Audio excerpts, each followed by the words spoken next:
All, I welcome you on behalf of Shastri Indo-Canadian Institute to the second webinar of the series, Crafting with Proposal. Proposal writing is not an easy task. It requires specific skills which can be acquired with practice. A successful grant proposal is an overall package where research objectives must be perfectly in sync with the methodology and its outcome. Similarly, budgetary play a major role in grant writing, and any mistake here can post-lose the entire grant. Today we have with us Professor Jubair Menai and Professor Walsh, who will share tips for developing a successful grant proposal. Professor Walsh and Professor Jubair Menai are the winner of the Collaborative Grant of the Year, and they will be sharing some tips with you how you can make a proposal which can be a winner of the grant this year. Now, I would request Dr. Cole to give a brief introduction of both the speakers of the webinar today. Dr. Cole, please take it. Thank you, Reshma, for handing over the mic to me. I, on behalf of the Institute, all the attendees and also our two panelists who have been awardee of Shastri's Institutional Collaborative Research Grant in past year. And I can only say that being an ex officio on the committee which decides on the awards, the kind of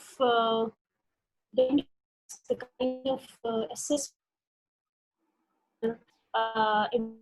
on this proposal were really, really great. So we thought of a kind of an ideal proposal in this particular program, and their name appears to my mind, and that's how we know we got in touch with them. So thank you, both of you, for being here with us tonight, and very warm welcome. We look forward to not just the other attendees at the other end, but we at Shastri Institute would also like to hear what went into building that kind of a proposal. So the proposal herein we are talking about is about the program that is called Shastri Institutional Collaborative Research Grant, which is a program that facilitates two collaborators, one from India side and one from Canada side, to form a team and coming together. They can propose a project, research project to Shastri Institute, for which Shastri, Shastri grants some money, which is around 10 lakhs of Indian rupees and approximately more than 20,000 Canadian dollars. The principal investigator, whosoever it is, receives the grant and then have a responsibility to disburse or distribute the fund as per the requirement of the project. This particular program, when we talk about, is to encourage the collaboration, encourage the research that is binational in nature, and carry out in a manner that both the ends, which is India and Canada, get benefited by it. So I can say that what project proposal includes is, of course, the title of the project, which should be reflective of the work that you are proposing, and then there is this project description that you have to build up, which needs wherein we seek from you kind of an abstract, and then schedule including recent and projected activities, who all are going to be participants, any articles and monograph that you would like to bring out of it, or going into past and relating it to the future, how you would like to link it from past and future work that has already been done or which can be envisaged out of this after this research as well. We need to understand who are the project directors. So we need to understand who's the principal investigator and who's the co-principal investigator. We need their CVs. We need to understand in terms of support, that contribution that their own institutions are bringing from PI side and co-PI side. Similarly, there has to be an employer's endorsement, which means that the universities you belong to, if you're going to apply, should be willing to support the research that you are proposing to Shastri Institute. because it's not a standalone activity to us and at Shastri. We want the affiliating institutions to be collaborating in greater deal, not just from Indian side, but from the Canadian side as well. And herein, I would say that budget is very, very important, wherein we encourage you to be very, very realistic in terms of proposing your budget. If we see that there's a lot budget kept towards travel, we of course try to understand whether that is required or not required, or there has to be a proper justification towards any activity that you propose. So if you're going to buy you are going to spend enormous amount on your peripherals or buying a conduit, which is not possible under this grant. Even if there is a necessary equipments that you are going to buy, you will have to hand it over to Shastri Institute once the project is over. You also need to propose what kind of dissemination, which is very, very integral to this proposal, this project, that what kind of dissemination you are going to use and who are going to be the recipient of this, who would be receiving the results. It's very important. What is the outcome of your project, and then who are going to use the outcome of your project for their policy making or for advising to government or advising non-governmental bodies or universities or any civil society for that matter. So it's important that we cover all these, all these aspects in our proposition when you are making to Shastri Institute. So broadly program description wherein we seek this information from applicant side. Now coming down to today's speakers, we have two speakers tonight with us. Dr. Zubair Meenal, he's a professor of social work at Jamia Islamia, Central University in Delhi. And he's a of early childhood development and research. Very important area for research, I would say. He has been a Fulbright Fellow at George Mason University, Virginia, in 2015. And Professor Meenal is an active researcher, practitioner, and educator for the last 25 years. An immensely experienced person. So we would certainly be very interested to hear from him.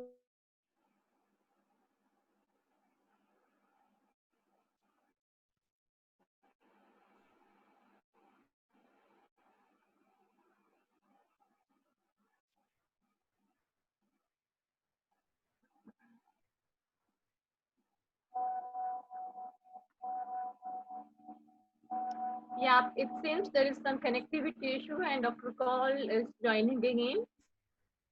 Yeah, there's some connection issue at my end.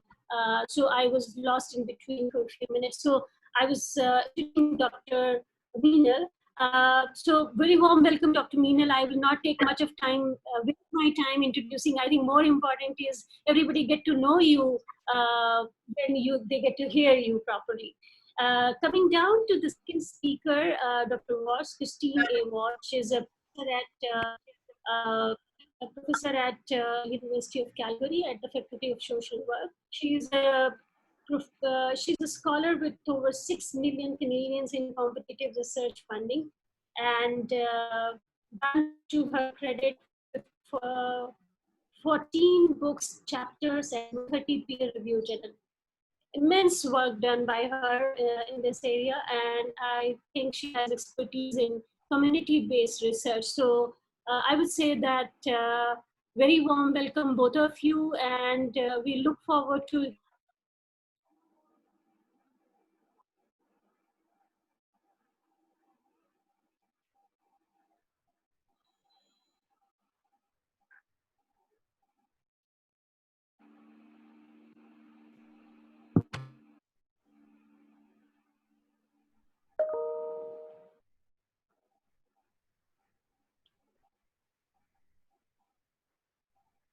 May I request the speakers to take over? I'm sorry, there was internet connectivity again.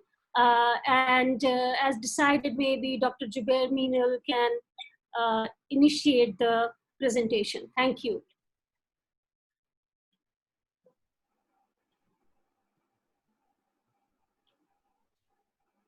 Dr. Meenal. Yes. Thank you, Dr. Kaul, for the very generous introduction to uh, whatever we have been doing.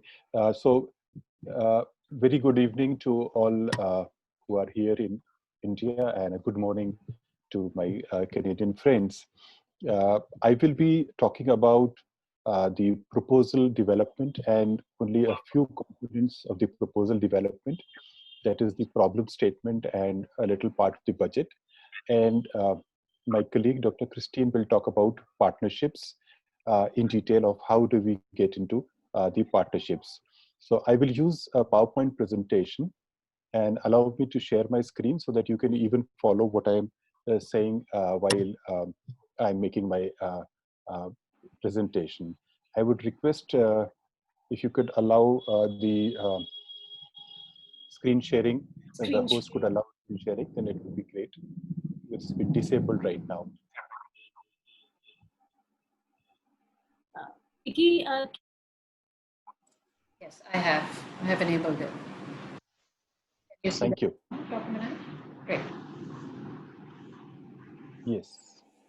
So just a second. Where's it go? So I will be taking you through the process of the proposal development. Unfortunately, not just a second.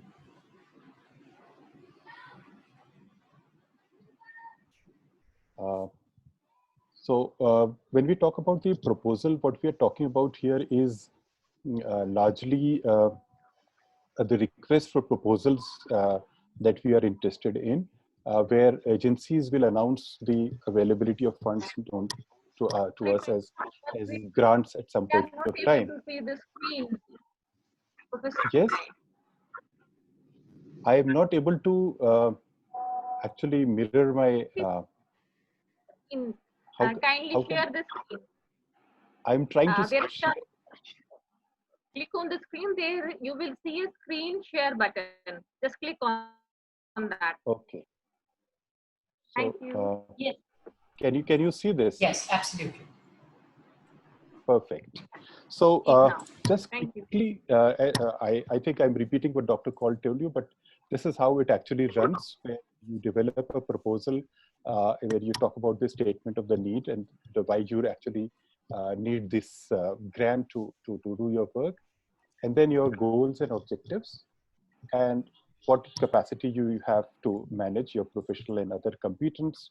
How do you intend to do it through your methodology?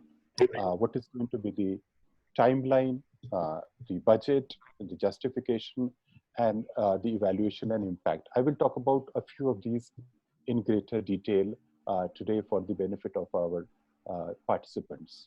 So when we talk about the problem statement, we find that this is the big picture of why you need the grant, as I said, and it has to be conveying in a very concise manner the problem that you need to address, or the problem that is to be researched. And one of the challenges for all academics is to write in brief, because all such RFPs have a word limit. So we have to practice writing the statement with as much as less number of words as possible. Uh, so what we have to basically do is to contextualize our problem. That is why this problem is very, very important for us. And that gets contextualized by having a literature review or some kind of practice wisdom which is already circulating around, which gives a proper idea of where the problem is located and how the problem is located.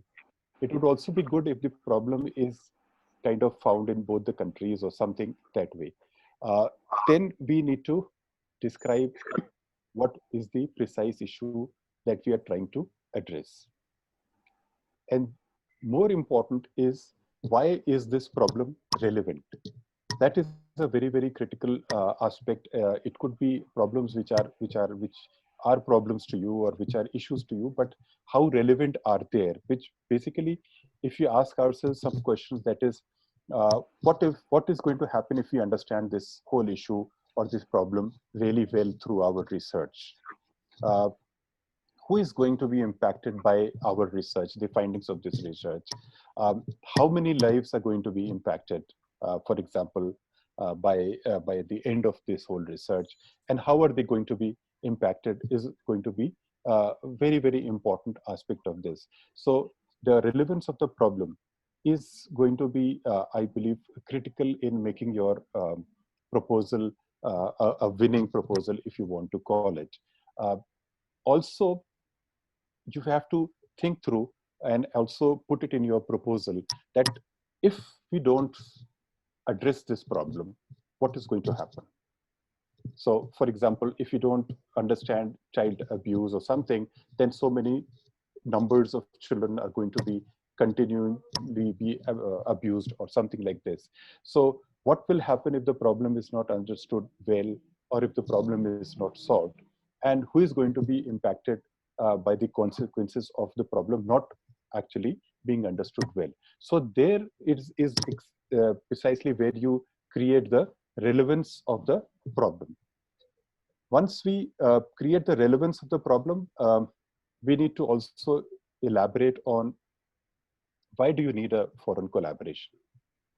Is this something that cannot be sorted out, or it cannot be done from within this particular country? So in order to address that, you have to demonstrate that is the problem common to both the countries? It may be something that is also found in a Canadian system. It may also be found in the Indian system. And therefore, we need to come together to understand and to work out some kind of creative solutions to this. Or one of the countries has made significant progress in addressing this problem, while the other hasn't. And therefore, you learn from each other what works there and what didn't work. And therefore, we can probably contextualize that whole thing, and which basically means that you need to collaborate and understand from your partners. Also, what value addition does the collaboration bring to the problem or solution? Is it going to be doing the same thing all over again as other people do, kind of reinventing the wheel, or it's just another run-of-the-mill thing? Or it is going to be having a significant impact on the problem that we are trying to address through our research project? So this is how you create the relevance, and the relevance is going to be, as I said, very, very critical in actually in the evaluation process. Now, when we talk about the problem, it's not that you just write a verbose kind of a problem, but it has to be very clearly delineated in terms of what are the specific outcomes, outputs, objectives, activities, inputs, goals that are going to happen over the, let's say, for this grant for the next 2 years, what is it that you are going to do? So we need to understand that these terms about the goal, that is the larger picture that is going to be impacted by your proposal. What are your objectives? That is, what do you actually seek to achieve in this particular proposal within the 2 years? What resources are you going to put in? What activities you are going to achieve to carry out to achieve your objectives? And what is going to be the result or the effect of the activity? Now, this is very important because it helps the project people to understand clearly what exactly you are trying to do. So if you see this, I've tried to put it in a graphical format. So we start with the rationale. That is why is this proposal and the activities that I'm proposing, why is it going to produce those kind of results? That is the first thing, that there has to be some rationale. Then what are the resources or inputs that we will put in, like 3 people from one side, 4 people from the other side. We're all going to collaborate together over this particular period of time. These are the kind of things that are going to be used, the materials and funds and other things. And you move on to the activities.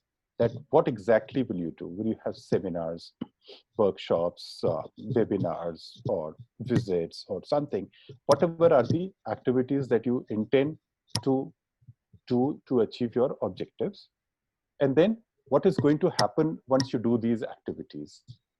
what are going to be the outputs that are going to be the direct product of the program activities. For example, so many people trained, this kind of a, let's say, workshop held, and then we look at what is the change that we are expecting from the project itself.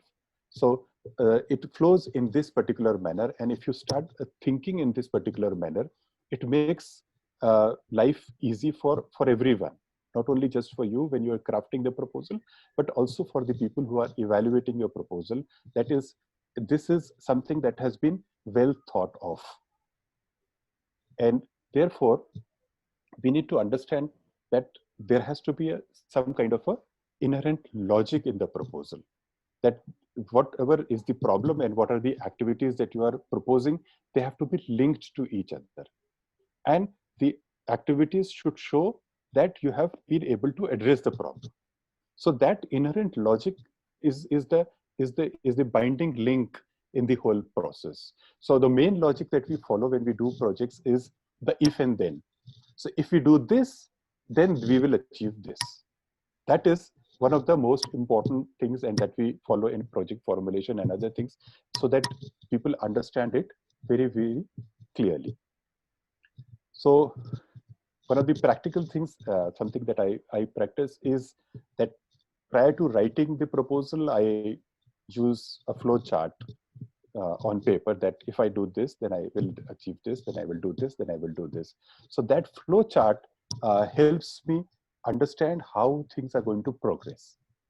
And once I am able to put it logically in the form of a flow chart or a blueprint of the proposal, then I will be able to eliminate things which are not required and keep things which are very, very critical, keeping in mind that there is a certain limit of how long I can go on talking about my problem statement. So once we do this, then possibly we can convey our proposal within the short word limits that we have. So that is something that I wanted to share with you about the problem statement.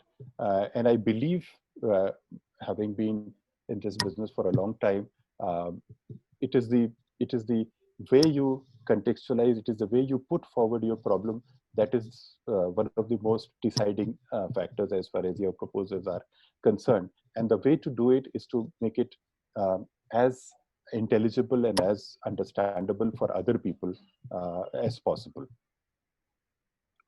Then I think we need to also look at the budget. The reason I'm clubbing this with the problem statement is that if you start thinking of the proposal in terms of the framework that we've just discussed, the inputs and activities, this will help you understand where exactly do you need money. That is very, very important, because otherwise we just go round and round thinking where are we going to spend the money, what are the expenses. If you think in terms of the inputs and activities framework, it helps you understand what are the components that will require money. It also helps you, the logical flow that you make, it also helps you break the expenses into quarterly expenses and yearly expenses. So that is one important thing, that if you start thinking in those terms, it helps you also develop your budget in a proper format. Then you need to work out cost per item, cost per unit, and total cost. So when you're looking with some, say, limited funds, it is important that we think through our expenses. And you need to answer these questions, that is this expense really extremely necessary and also justifiable in the context of the objectives of the project? Can there be an alternative source? Can I get this expense being met by somebody else or some other agency?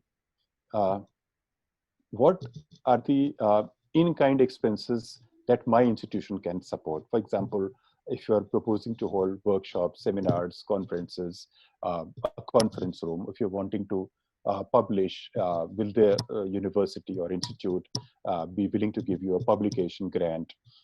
if you're going to host people in the institute, will they be able to give you a guest house or some stationery or a research assistant?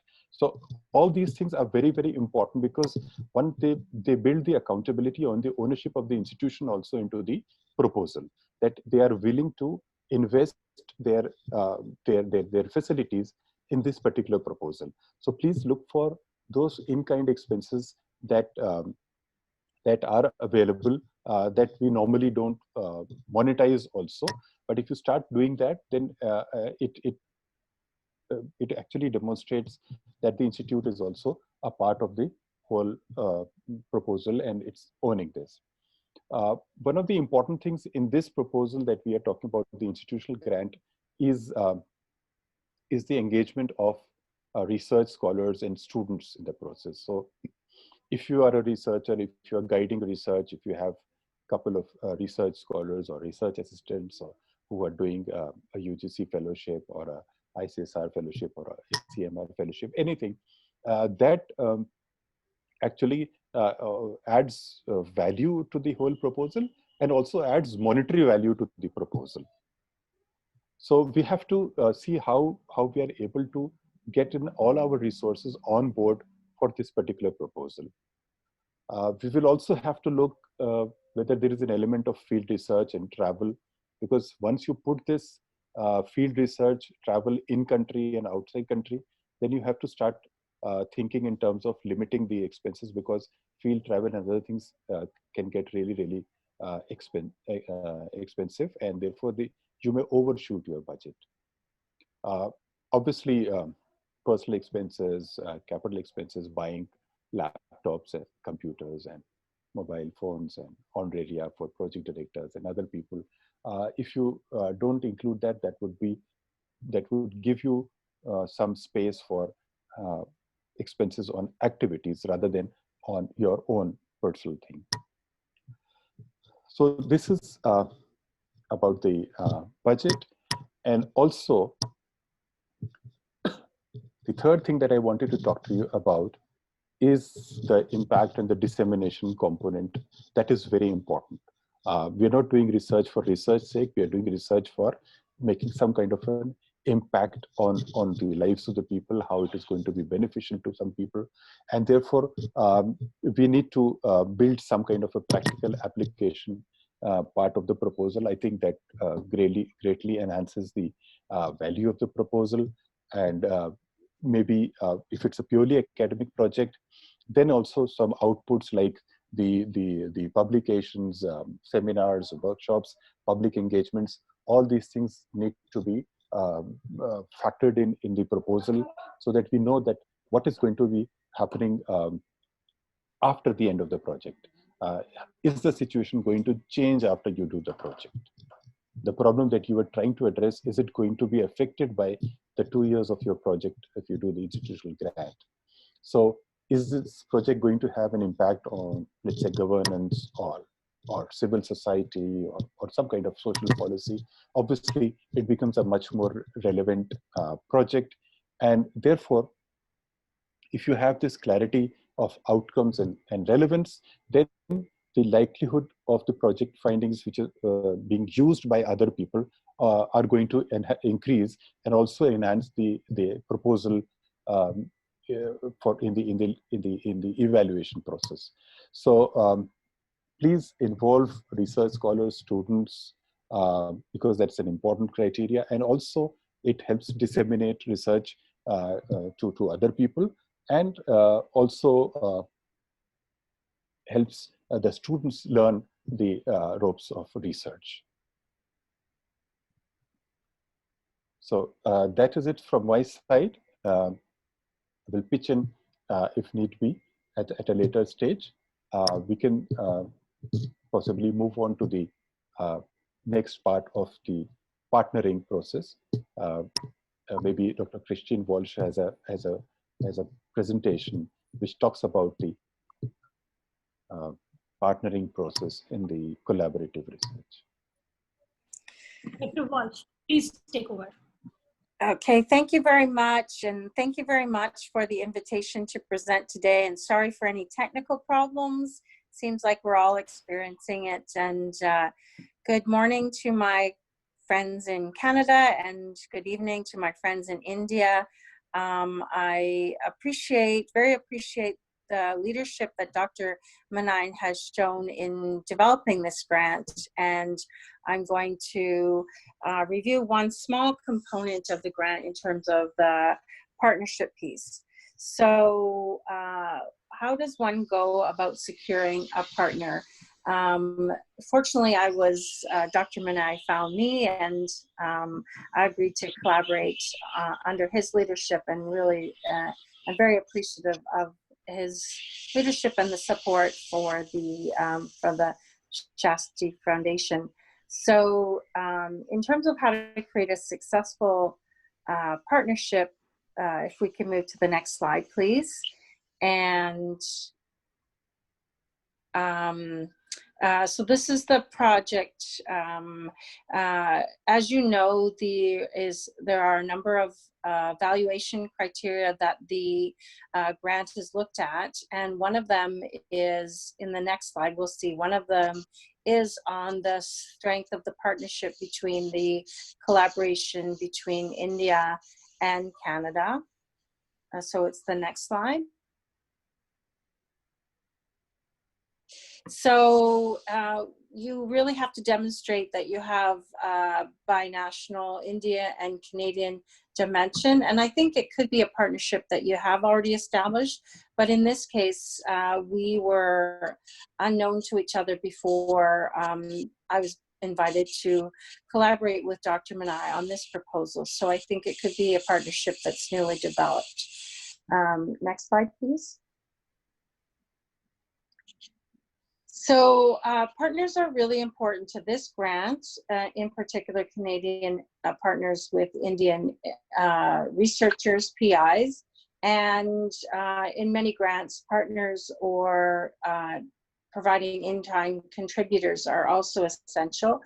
They're required by many granting institutions, and they actually help research proposal demonstrate that it's able to do the activities and meet the objectives that it's decided to do. It can also increase your credibility, particularly if you have demonstrated strengths in some areas, but you have noted weaknesses in others. The partners can help strengthen those pieces. The next slide, please. So how do you go about finding the right partner? So I think you need to start early. So one of the key learnings about writing a grant is to begin very early. You also need to familiarize yourself with the requirements of the grant. So what type of partner do you need? How many partners do you need? And what type of partner might you look for that will accomplish your goals and outcomes? And the partners that you choose, or the partner that you choose, should be able to fulfill that objective to help you accomplish those goals.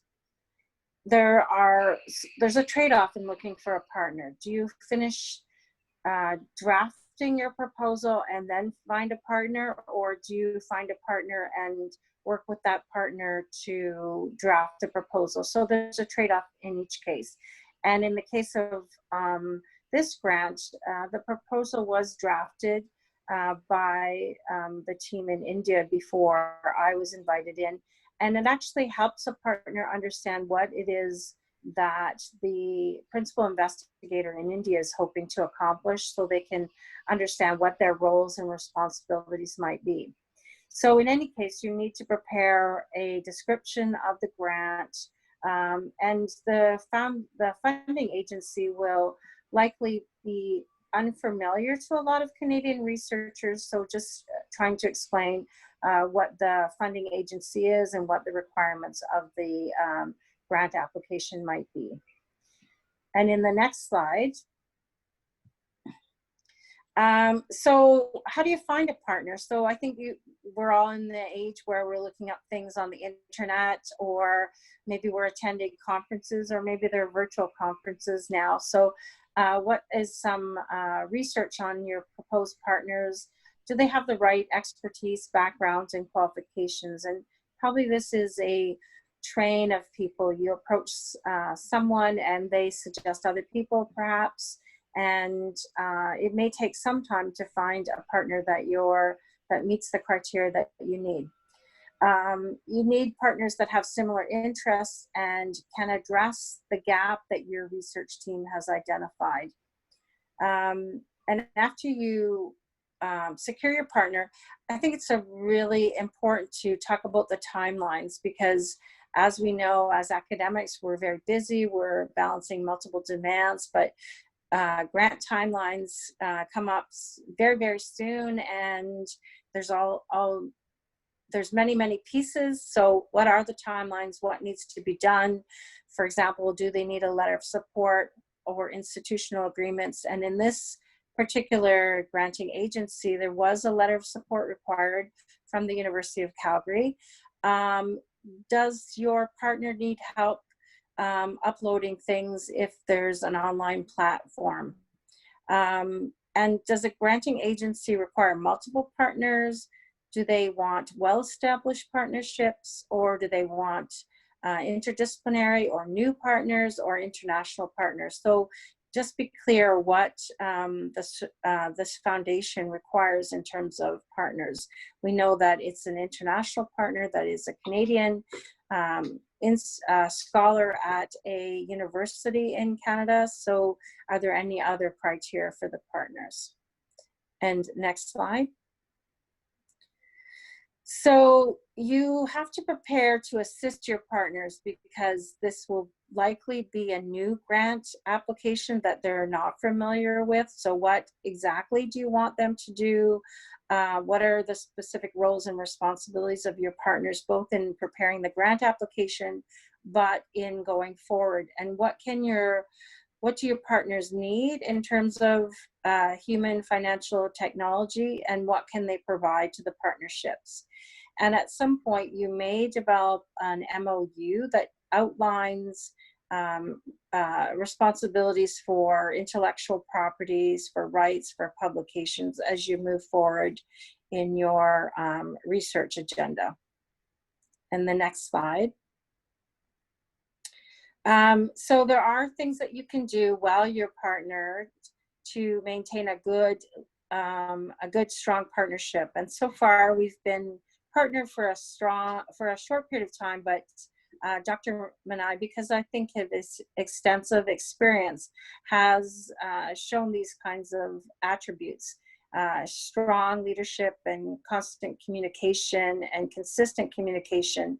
And we've been meeting via Zoom for the last few weeks and developing our agenda for how to go forward, even given that some of the timelines might be off because of the current world situation. It's important to establish transparency on the project and decide who's going to do what and how that should be accomplished. And to ensure that you're beyond obtaining your grant, ensuring it's successful will mean that you develop milestones and monitor the team to make sure they achieve the milestones. And then, of course, if conflict arises, determine how best to handle conflict and specifically keep the outcomes of the grant and the requirements of the grant in the top of your mind. The next slide.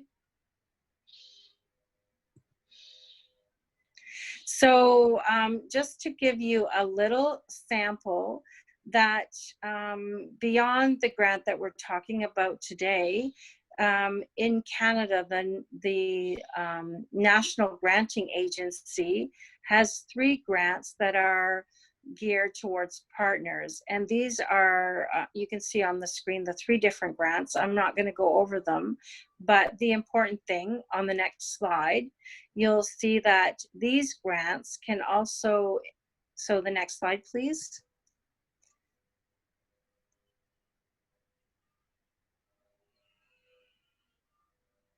So these grants, and can we move to the next slide, please?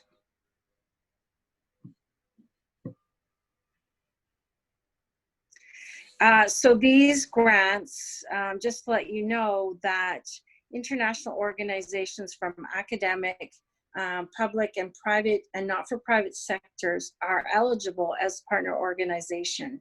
So if you think about capitalizing on your success of the Shastri grant, you could, the investigator, the Canadian investigator could lead one of these 3 types of partnership grants to do additional work from your grant. Next slide, please. So I did take a look at what makes a successful partnership, and one research study which was looking at global health researchers, they found that having mutual respect and benefit, trust, good communication, and clear partner roles and expectations. So I think those are important for conducting research in general, but I think especially when we're conducting research with international partners, to really pay attention to those things. And the next slide, please. And this is a more detailed slide. I'm not going to go over it, but you'll have it to refer to. It's showing characteristics of successful international partnerships. So I think it's important to have some of these in mind when you're actually choosing your partner and outlining how you're going to work together, and then when you're implementing your grant. And next slide, please. So because the partnership that we're working on is specific in the field of child welfare, I did find a research article that talks about how partnerships doing research in child welfare are successful. And they're similar to some of the things we've already talked about. Develop and sustain ongoing working relationships, learn from and understand each other's cultural and contexts. And I think given that we're talking about 2 different countries with many different cultures and languages and contexts, it's important to really pay attention to those. And I think if the partners is over a long period of time, that you plan for transitions, because people change positions or sometimes are unable to fulfill the roles. Again, establishing project timelines and when you're going to meet the objectives. And a thing that we haven't talked about yet, really, in terms of our project, is how we share data and how we ensure publications and presentations. And I think that goes back to having really success in establishing trusting relationships with the partners. And next slide, please. And I think I'm done, and thank you very much for bearing with me all the technical problems.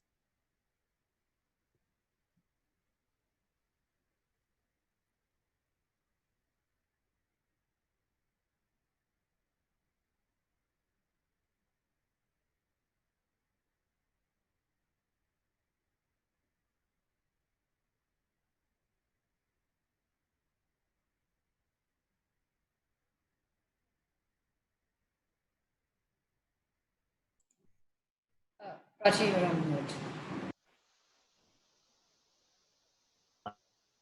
I'm sorry, thank you so much for your presentation. What I'm going to say here, that the collaboration that we are proposing is actually works like a marriage. It's a wedlock wherein both of you come together with your experiences, merits and demerits, but you come together and become each other's strength and propose a wonderful.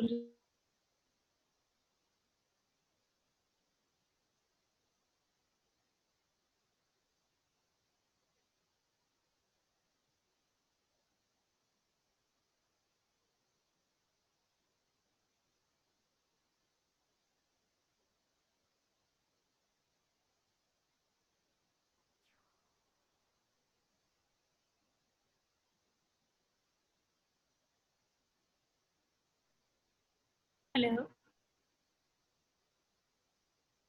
Yeah. Hello. Are you there? Yes, I am. I'm extremely sorry for this technical difficulties that we are experiencing today. Please bear with us. So thank you so much. I think we have very less time now. we can straight away go to question answer session. Who is going to take up that? Yeah. Hi, Prachi. Hi, everyone. I will be reading out the questions to all of you, Ms. Reshma, Dr. Walsh, Dr. Minai, and Dr. Paul. So, okay, the most prominent question that is appearing on my screen so far is, would Dr. Walsh and Dr. Minai be sharing their PowerPoints later on once this discussion is over, because they all want to have an access to maybe, your PowerPoint. No issues at all. Great. Dr. Walsh? Yeah, that's totally fine. All right, that's absolutely, yeah.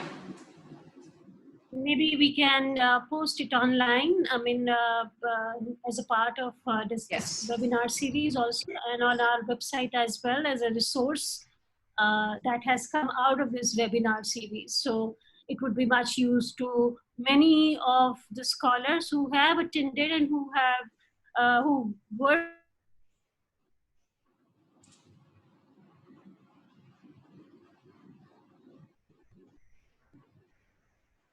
Prachi, we have lost you again, but that's all. That's okay. So yes, definitely these PowerPoints will be updated online. And another question that is also appearing quite prominently on the screen right now, whether this recording will be available post the webinar or not. So yeah, the answer to that is yes. We will be sharing the YouTube link for our previous webinar as well as the one which is live right now.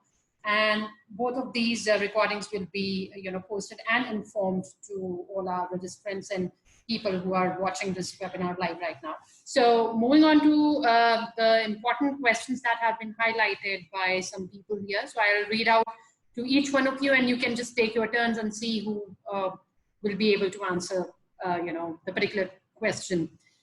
So the first question is, are you talking about sandwich project between Canada and India?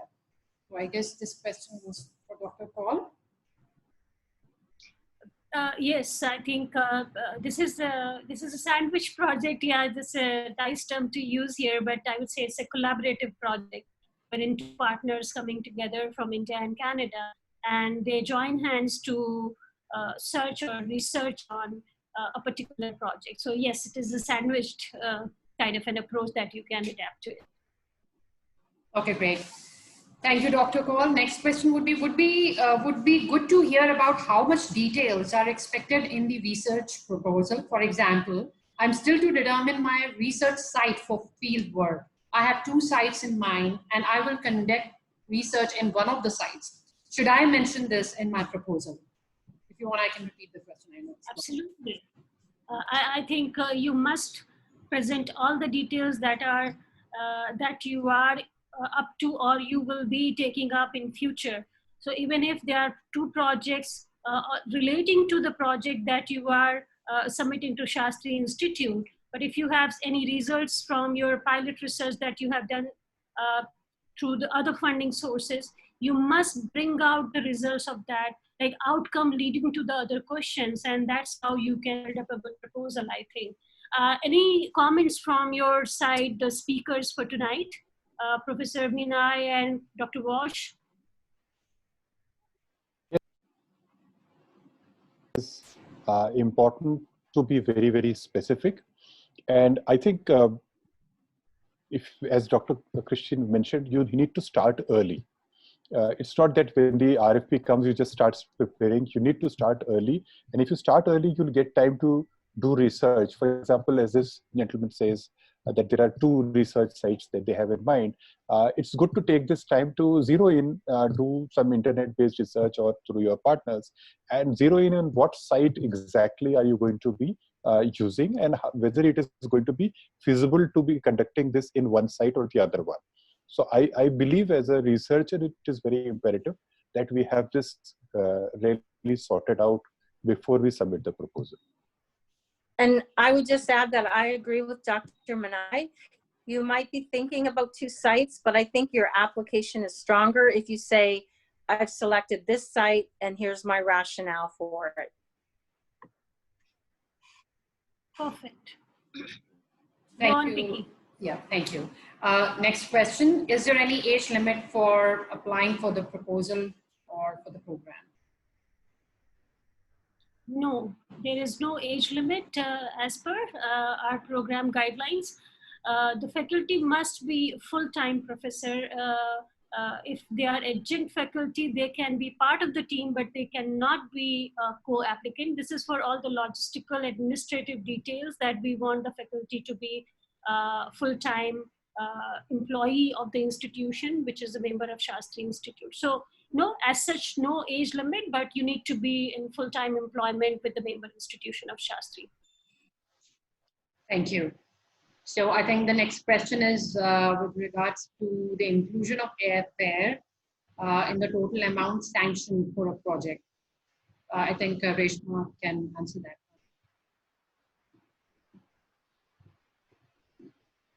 Reshma, you're on mute.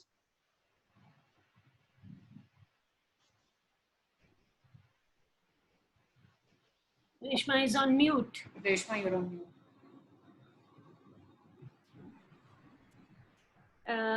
I mean, we do not sanction separate amount for the airfare or travel in collaborative projects, but if you think the travel is essential and you need to travel to the other country to carry out some part of the project, certainly then you can build that in your budget of the grant. Yeah, the necessity to travel to the other side should be presented very well, reflected very well in your proposal.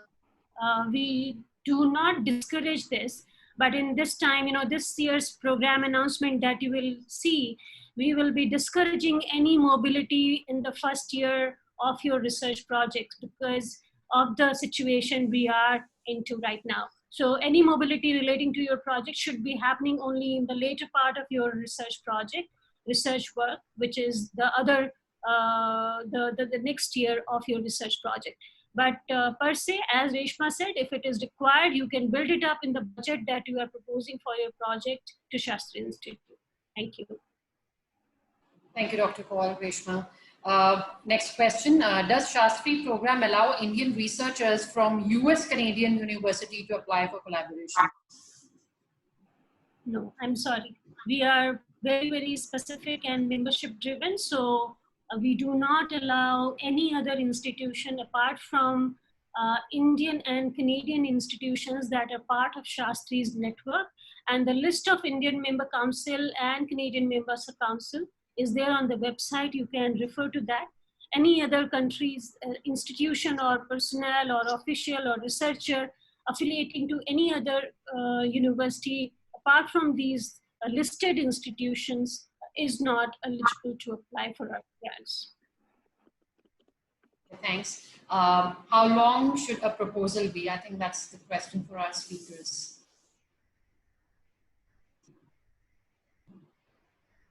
But the length of the proposal is already there in the RFP.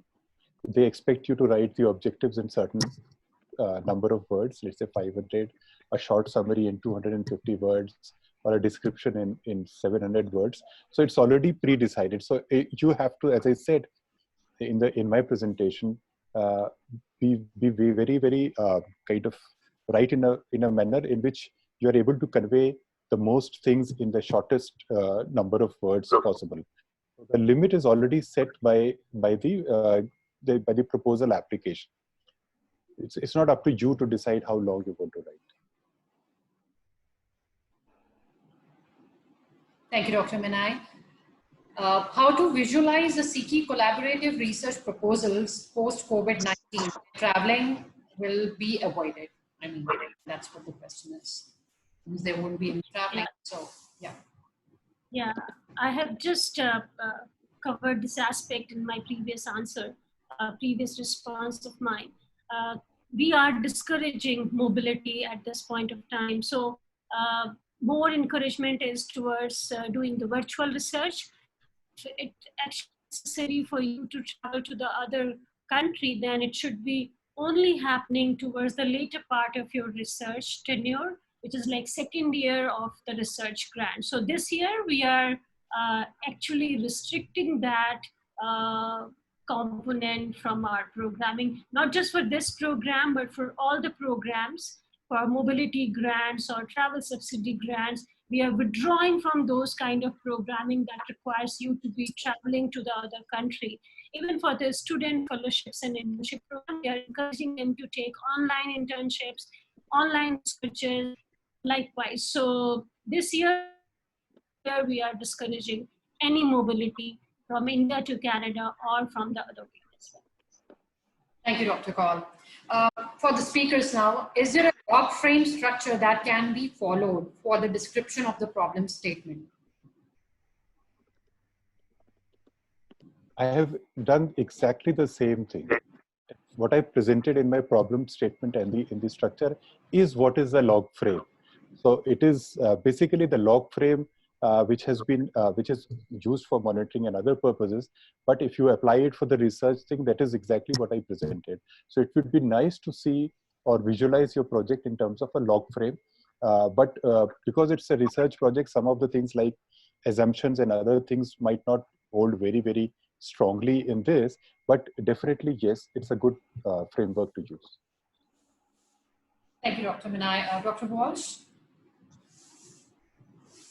Yeah, I have nothing to add to that, but I would suggest if you can get access to a successful proposal, it may, of course, it won't be in your field, but you'll see how it's crafted, and you can use those to give you ideas about how to be really succinct and specific in your proposal.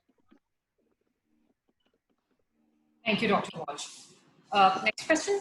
Do you accept proposals other than something which can be beneficial only for India, but doesn't cover any aspects concerning Canada?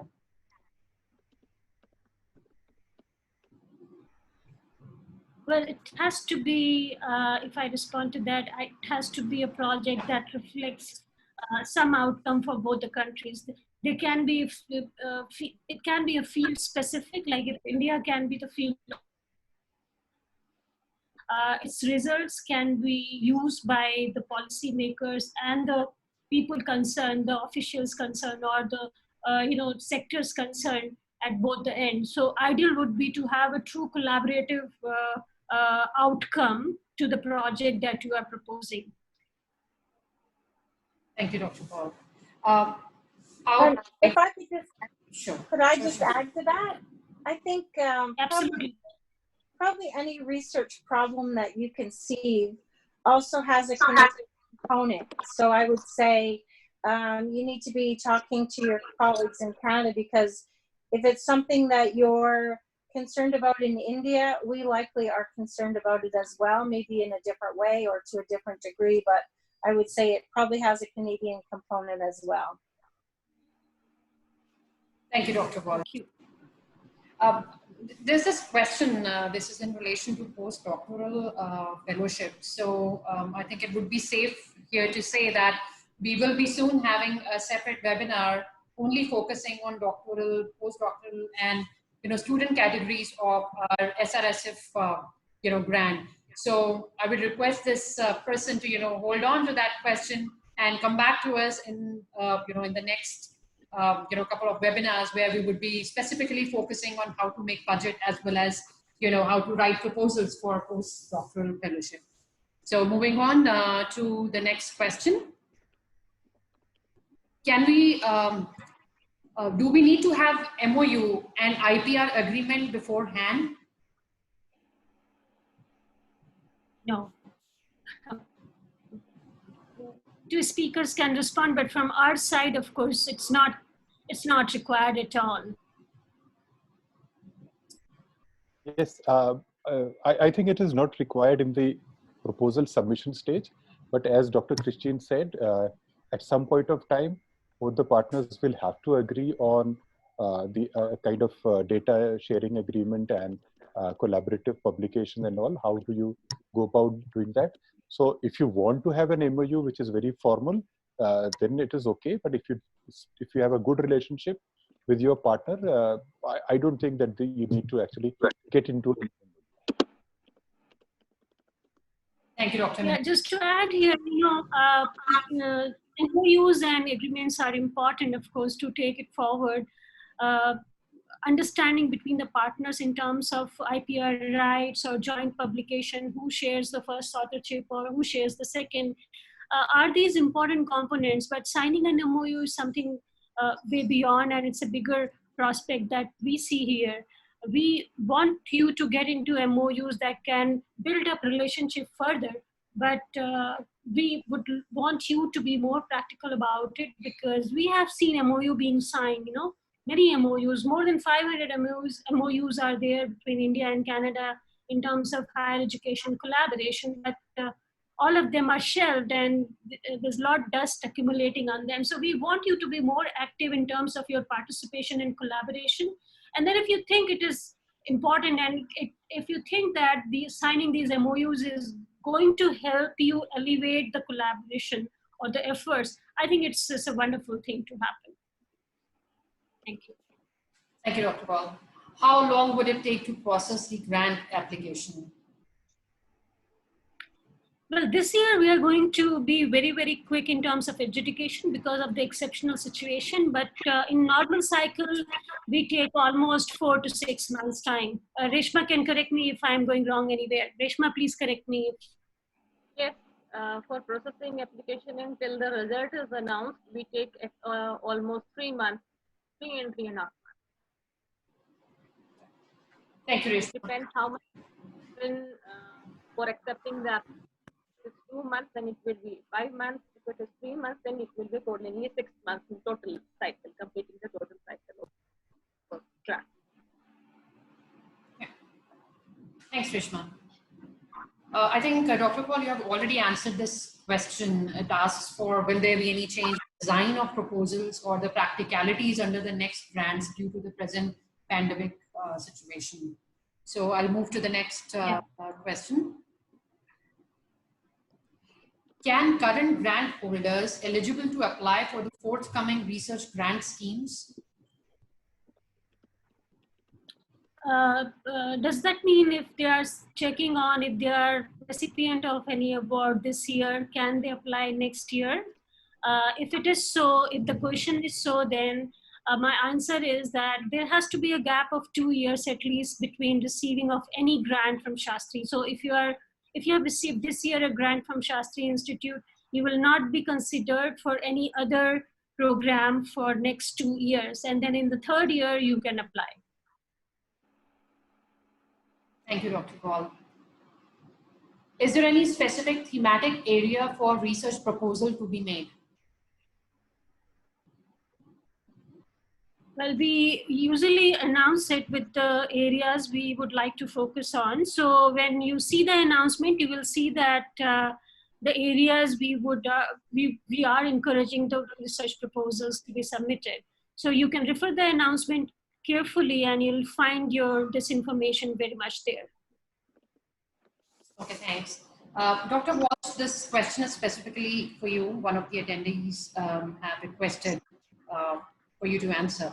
How to connect with social science research and legal research aspect of Indian and Canadian research, I guess. That's what they mean to ask.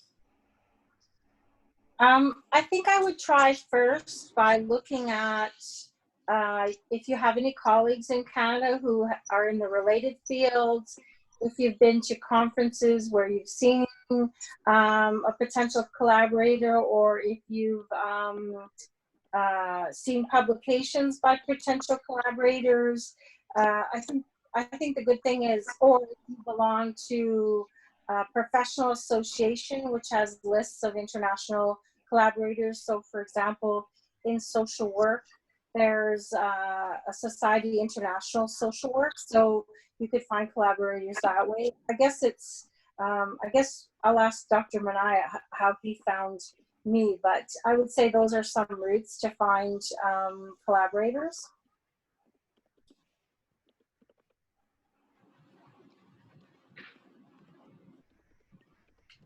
Okay, thank you. Go on, Vicky. Okay, Dr. Manaya, this next question is for you. Dr. Manaya, I have a query regarding formulating the budget. While crafting a proposal, how can I know, sitting in India, what is the cost of tools and resources in Canada? As I said, it's better to develop the proposal in a collaborative manner with your partner. So one of the ways of getting an idea of what all the expenses is through your partner. The other is, if you look at, if you search the internet well enough, there are lots of websites which give you cost of living and expenses, particularly in North American countries, for like Canada. There are specific websites which give you what is the cost of living per day and what is the cost of average cost of a taxi from the airport to the institution. All that is available. So a little detailed research on the internet, and if you have a partner who's developing the proposal with you, obviously that partner would be very, very willing to help you to get an idea of the expenses that are involved in the out of country expenses. Thank you, Dr. Vinayak. Do we need to explicitly mention about budget in the proposal if not asked for?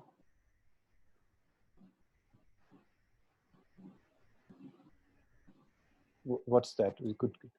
That's a question for both the speakers. Do we need to explicitly mention about budget in the proposal if not asked for?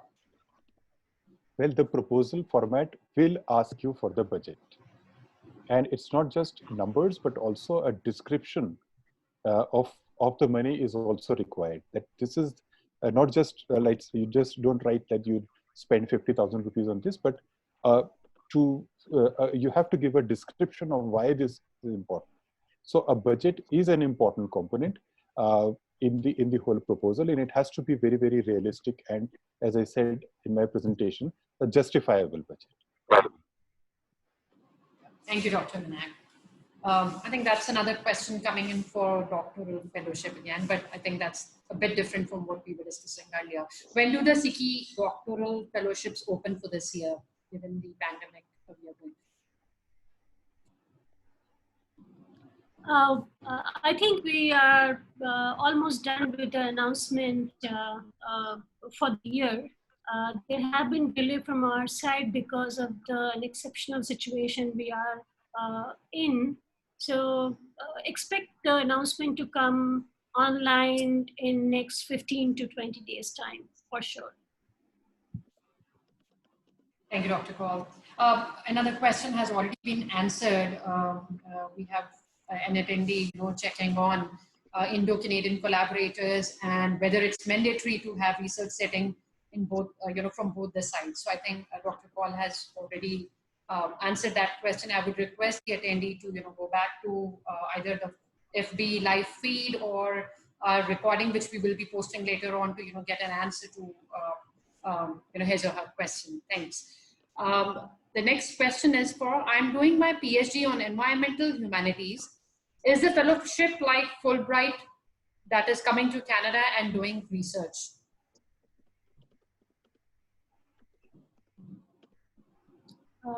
Yes, it is a fellowship that makes you travel to Canada, and if you are from Canada, makes you travel to India for your research. But this year, as I said, that everything is going virtual, and we are focusing on digital research, digital mode of researches. So this year, there won't be any component of mobility involved in our programming.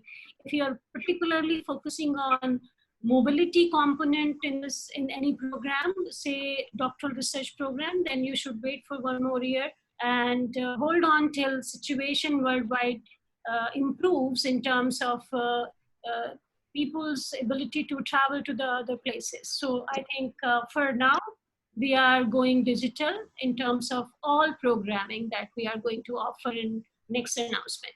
Thank you. Thanks, Dr. Kaul. There are several kinds of fellowships. How does one start with identifying a partner, a short-term stint to research on mutually interesting terms, and if one does not have contacts in Canada?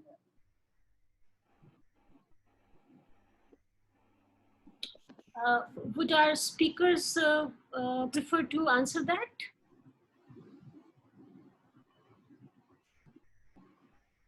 Would you like me to repeat the question? Yeah, sure. There are several kinds of fellowships.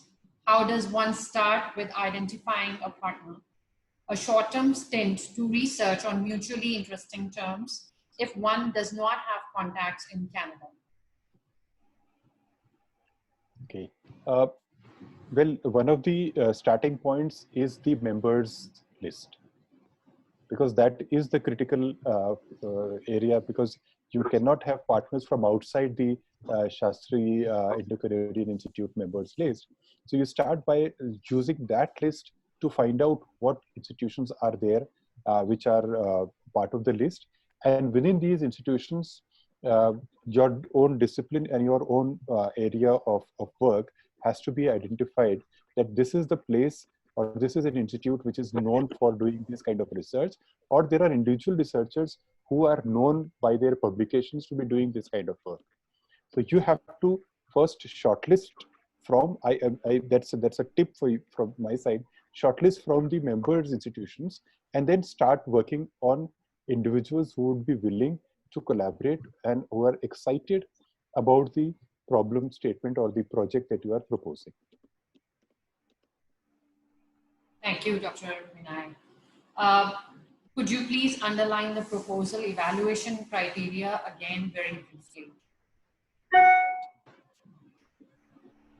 I think it is there on the website as well. In the program description, if you find these details are mentioned. If not, you can write to the program officer, that is Ms. Let you know in detail what are the available in the criteria. Once somebody goes to fill up the form, it is available there. Absolutely. Thank you, Reshma. Thank you, Reshma. Thank you, Dr. Paul. This is a very generic question, which is there any specific area-based research which is important or any discipline can be applied for? So I guess scholars and faculty can apply in any discipline. Yes. Next question would be, does affiliated colleges have to take membership as we already have partnership with Canadian University?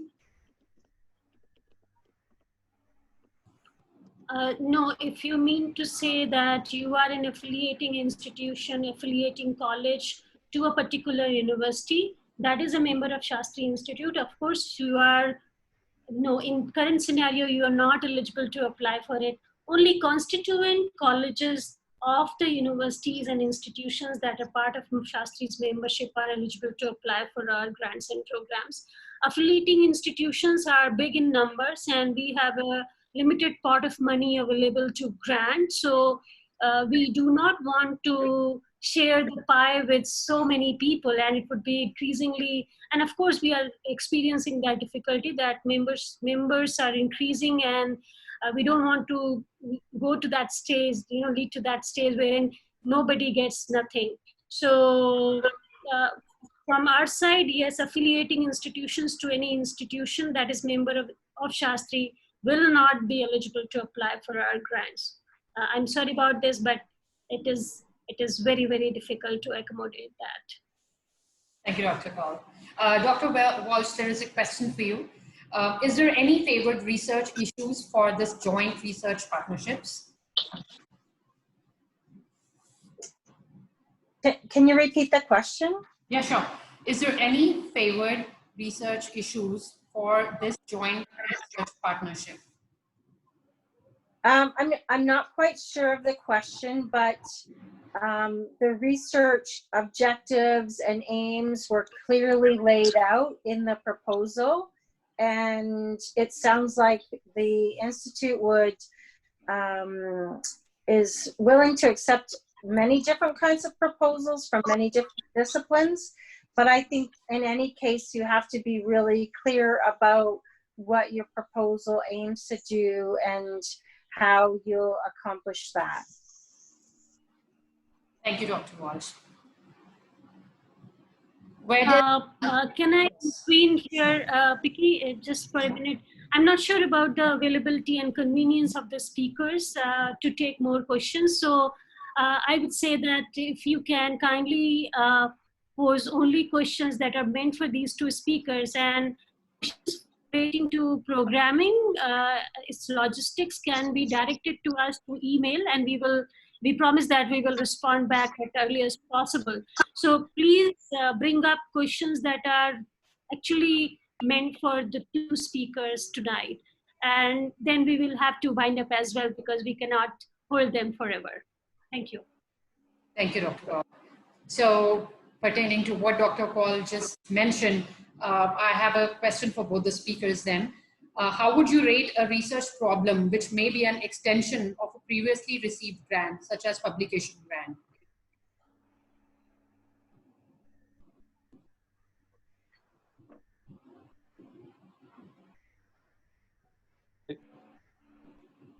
Actually, it makes a lot of sense for people to continue doing what they are doing, but extension does not mean just a minor adjustment in what you have already done, but it should flow from the results of your earlier research that you've done, which has raised another set of questions or set of issues which need to be addressed in the next subsequent research that you're wanting to do. So it makes, I don't think as an academic person that there is any harm in continuing with what you're doing, because this is actually how you develop specializations, but it should flow from what you have already done, and it should raise newer and more important questions that you address in your subsequent research. Thank you, Dr. Minai. Another question for you only, Dr. Minai, that would be, is it compulsory to add PI remuneration in project? Oh, no, I don't think so. You just, it's not compulsory. I think you all are better equipped to answer that. It's not actually built into the project. You can't build in any remuneration or otherwise, because with the limited amount, then you have to compromise with the activities. And also, I don't think that the SICI Canadian Institute would allow remuneration and honorarium. I think you need to clarify that. Yeah, that is not an allowed expense under this grant. There can be expenses incurred towards your living expense. Supposedly you are traveling to the other country, and your living expenses that you incur are eligible expenses to cover under this grant, but not your remuneration. I'm sorry. A remuneration towards scholars who are employed under your project, like salaries to your postdoctoral or doctoral scholar or undergrad scholars, is an expense that is permissible under this grant, but not for PI and co-PI. Thank you. Thank you.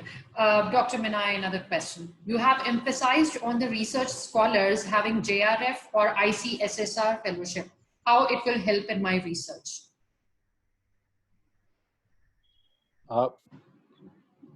I think what it brings to the table is the monetization of a person. When you add the fellowship amount of the JRF from wherever the person is getting, and you build in as a contribution from the institute side or from the proposer side, that is where it actually helps. There is no hierarchy of people not having fellowship or fellowship in terms of the quality that they possess. I don't think that a JRF is probably better than a non-JRF, but it helps you to monetize your project.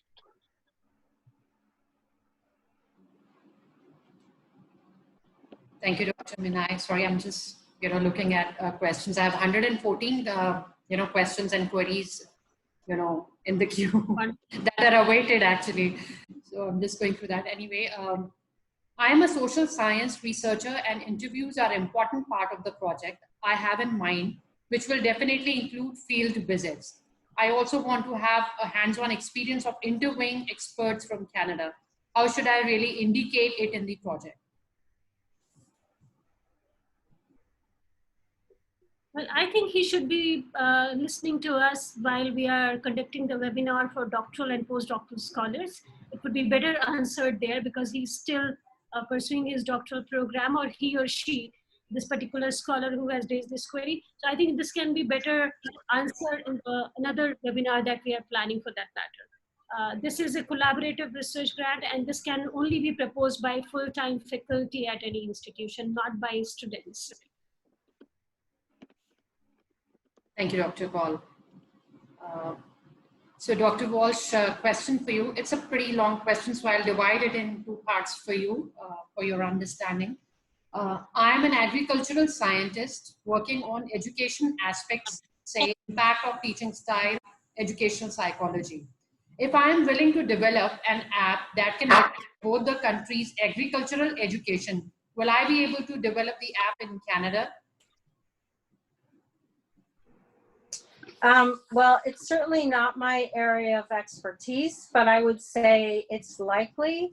And I would say find colleagues in Canada. There's several universities in Canada that specialize in agriculture. And I think that's probably where your first step is, to contact those institutions, find researchers in those institutions, and I'm sure there'd be lots of interest in that kind of project. Just to add here, Picky, if you can ask the person to write to us directly, we can put the scholar in touch with a couple of people who are from this domain of knowledge, and they will be able to help the scholar who is interested in this field. Yeah. Sure. Thank you, Dr. Kaul. Moving on to the next question. Impact of the project will be much less in subjects like literature when compared to social sciences. So how will a faculty from literature gets this grant? So I think it goes for both the speakers again. Well, I think every project has its outcome, whether it's literature or language or culture or, even projects like music, art and culture. So it is for you to derive to that point, and there have been quite many successful applicants who have come from the literature background, from the discipline of literature. So if you wish to see what kind of projects have been successful, go to the Shastri Institute's website and find out that you will see by yourself that there's no bar in terms of, award being given to the literature. The person who comes from the literature background is very, very doable. And if you wish to have a sample kind of a model kind of an application, we are also working on that from each and every discipline. So very soon you'll get to see the model application from specific areas like literature, culture, art, science, engineering, and areas like Dr. Vinay and Dr. Wash are working on.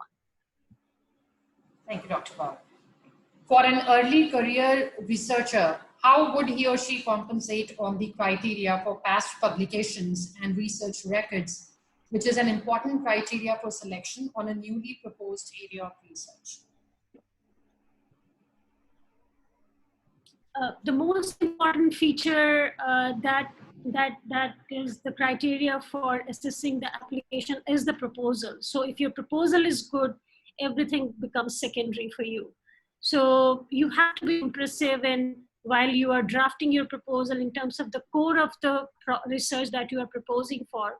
And everyone knows that if it is, doctoral research, if it's a student internship, which is meant for undergrad student, I don't think evaluator or assessors are going to review your work done in the past or the publication you have done in past. So it's all subject to what stage of career you are and which program you are applying for. It's all subject to that. Thank you, Dr. Kaul. Okay, I had a couple of... yes. Ms. Sharma, we are almost 30 minutes beyond our scheduled time. So yes. I know it's overwhelming. It's 112 more questions waiting. Congratulations to the speakers. I would say that the panel was wonderful. You could generate that kind of interest, and that is reflected. Of course, the last leg of any presentation is very important, wherein we deal with questions that all depicts how the presentation went off. So congratulations for the wonderful presentation that you have done. I'm extremely sorry the attendees whose questions we are not able to respond back. I promise you, if you write to us directly, or if you write to, with their permission, I can say if there's a specific question you come up with, you can even raise this to Dr. Vinay and Dr. Walsh directly. I hope they would be able to entertain it. And certainly at our end, if you have these questions, kindly send it to us through email, and we would be really pleased to answer back on those aspects. Well, with that, I think it's time to thank again the two speakers. Thank you so much, Dr. Christine Walsh for attending from Canada, and Dr. Jubair Minai for attending from the remote area. You are not in Delhi, I know. Thank you so much. And I also want to thank my team at Shastri. Wonderful work. The participation was great in terms of people from all domain, people from India, people from Canada joining us. Many, I think, are going, seeing it live on Facebook as well. So congratulations the team for setting this up wonderfully. And we look forward to many more such webinars in the interest of the scholars who are interested to apply to Shastri Institute or to any other funding agency for that matter. Once again, thank you so much. Have a great day ahead and good night.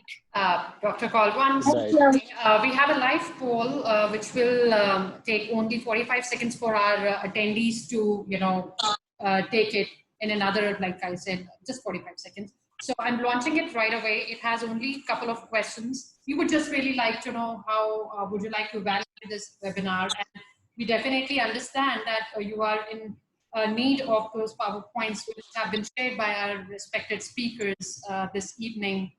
And besides that, there has been one very particular question that's been popping on the screen, and I would like to mention it to everybody since we all are present right now, which is whether we are providing any e-certificates for attending this webinar. And the answer to this question from Shastri would be that unfortunately no, because this is not a workshop or a training seminar where some credit points are given. This is providing an overview of how proposals are created, how they are written, what important aspects are being covered. So this is an attempt to reach out to prospective applicants, existing applicants, new applicants, a whole range of scholars who wish to apply for SICI grants. So we really request you to keep coming back to us with with any pertinent questions you have in terms of how to apply for SICI grants, and the emails that you can write on can be SICI applications at sici.org.in and SICI affairs at sici.org.in. That's where you will get all the credible answers to your unique queries. So thank you everyone for joining us this evening. It was a splendid discussion, I guess. And thanks, Reshma. Would you like to end the webinar with your parting words? Yes, I would like to thank you all and the invitees, speakers, Dr. Paul, and Meenakshi Malhotra and Preeti Sharma, who managed it beautifully. Thank you, Reshma. Thank you. So this brings us to the end of the webinar. Have a good evening to everyone. Thank you, Dr. Minai. Thank you, Dr. Walsh, Dr. Reshma. Thank you. Thanks a lot. Have a good one. Pleasure, pleasure, pleasure. Thank you. Thank you. Bye-bye. Bye-bye. Bye-bye.